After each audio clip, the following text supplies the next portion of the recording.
In my last video, I talked about the ethical and political basis for introducing candidate contracts into our electoral process. Now I want to address their practical application, specifically how the candidate contract becomes a powerful and decisive weapon on the raging battleground that our campaigns for public office has become. Let me be absolutely clear at the outset. The candidate contract strategy can only be used to boost the effectiveness and accelerate the momentum of populist campaigns, those which reflect the priorities and values of a majority of American citizens, because the strategy is predicated on expressing the democratic will of that majority.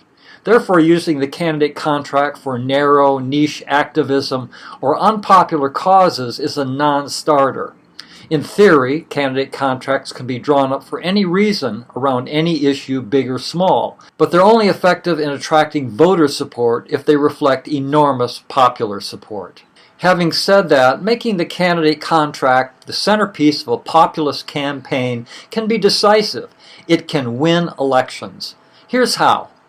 It's crucial to recognize the candidate contract by embracing a number of pivotal populist policies, then requiring focused and unwavering dedication by whoever signs the contract to inaugurate those policies, is not intended to constrain or control the good guy populist candidate.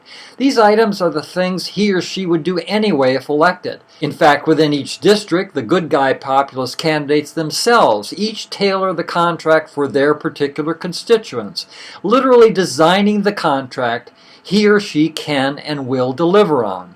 While our template lists 11 issues where vast majorities of Americans want decisive action, I recommend that based on a familiarity and understanding of each local voting jurisdiction, only those wedge issues unique to that district and the campaign taking place there be included in the contract for that district. It's hardly necessary or productive to put an entire campaign platform in the contract. Less is more. 3 to 8 decisive issues is sufficient, just enough to defeat the establishment opponents and assure victory. For example, if the demographic is relatively older, Social Security and Medicare likely would be incorporated, whereas free college education may not be consequential enough to include.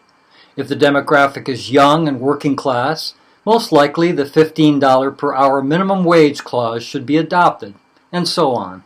The good guy populist candidate must know where the voters stand and fashion his or her candidate contract accordingly. Specifically, he or she is looking for those pivotal, high visibility issues which have major voter support but are not championed by the opposition candidates.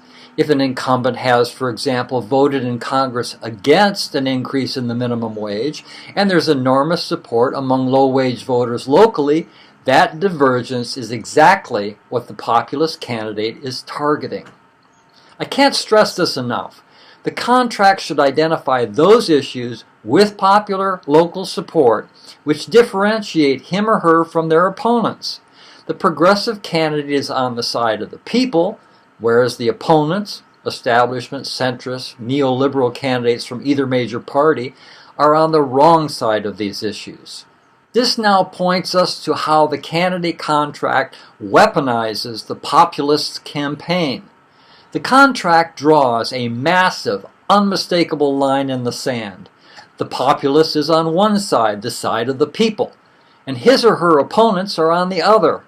The populist candidate offers the voters something substantial, powerful, unprecedented, a guarantee in writing in the form of a legally binding contract, declaring in no uncertain terms what he or she will be doing from day one when arriving in Washington, D.C. for those same voters who voted them into office. What can the establishment candidates put on the table? More vague promises, more empty rhetoric, more nice campaign slogans and pleasant sound bites? Recognize this. Establishment candidates cannot and will not sign the contract. Why? Because if they do, they will lose the fat checks from their deep-pocketed campaign donors, corporations, Wall Street, big banks, the ruling elite, and the corrupt pay-for-play major parties will withdraw their support as well. The major party campaign machine will be put to what they judge as better use, supporting someone who knows how their bread gets buttered. Thus, the establishment candidates effectively surrender to the populist candidate exactly what's needed to put up a great fight and turn the tables. The candidate contract becomes a weapon of mass destruction which can be aimed at the opposition to gain advantage and turn the whole campaign on its head. The candidate contract used properly and relentlessly destroys the message, credibility, and viability of anyone who won't sign on the dotted line. Without any hesitation, it should be displayed proudly and prominently at every public event. Here it is, good people, my guarantee to you, the voters. Look at this. This is not some wishy-washy campaign promise. It's a legally binding contract spelling out in precise detail what I'll be doing for you, the voters, when I arrive in Washington, D.C. That's my signature there at the bottom. The other side of this is that at every public appearance, town hall meeting, press event, photo op, the establishment candidates should be confronted with their lack of courage, honesty, and commitment to voters. Using the candidate contracts, they should be called out by campaign and citizen activists who want real action, not posturing and prevarication. I'm dead serious. Vilify, demonize, discredit the establishment candidates for their disloyalty to the people. If they were serious about serving the vast majority of citizens, they'd sign on the dotted line. Not signing the contract means only one thing. They're blowing smoke. All their nice-sounding speeches and wonderful TV ads are more vaporous and hollow blather. Let me offer 3 examples. Use your imagination and you'll come up with many more. Get the Fight for 15 crowd at campaign rallies for the bad guy candidate. Wave signs that say, "Why won't you sign the contract for the $15 minimum wage so I can afford to live?" Line up old people on the sidewalk in front of his campaign headquarters.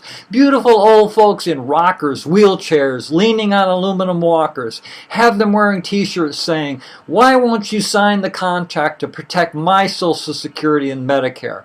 Make sure the local press and TV stations are there to cover the geriatric insurrection.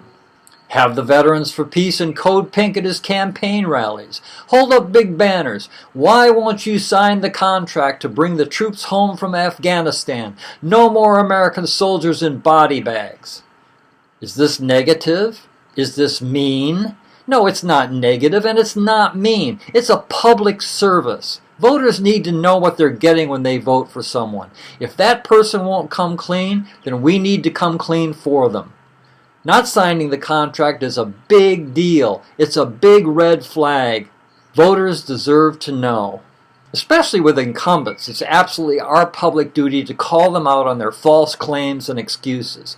They haven't in the past demonstrated a basic understanding of their duties and responsibilities to their constituents, and judging from their refusal to sign a simple, straightforward contract which reflects the will of majorities of citizens across the nation on issues that have now reached crisis levels, these establishment candidates will not, in the future, be working for the everyday people of this country. Instead, they'll be working for Wall Street banks, multinational corporations, the rich and powerful. Instead of passing legislation to address the critical problems we face, they'll be drumming up more campaign contributions for their next run for office. The candidate contract allows honest, committed, good guy candidates who have integrity and are willing to answer directly to the good folks who elected them to blow off the doors of calculated deception and treachery and expose the corruption that has become endemic in American politics. Corruption which silences the voice of the people and locks everyday citizens out, individuals just like you and I, preventing us from participating in our democratic form of government.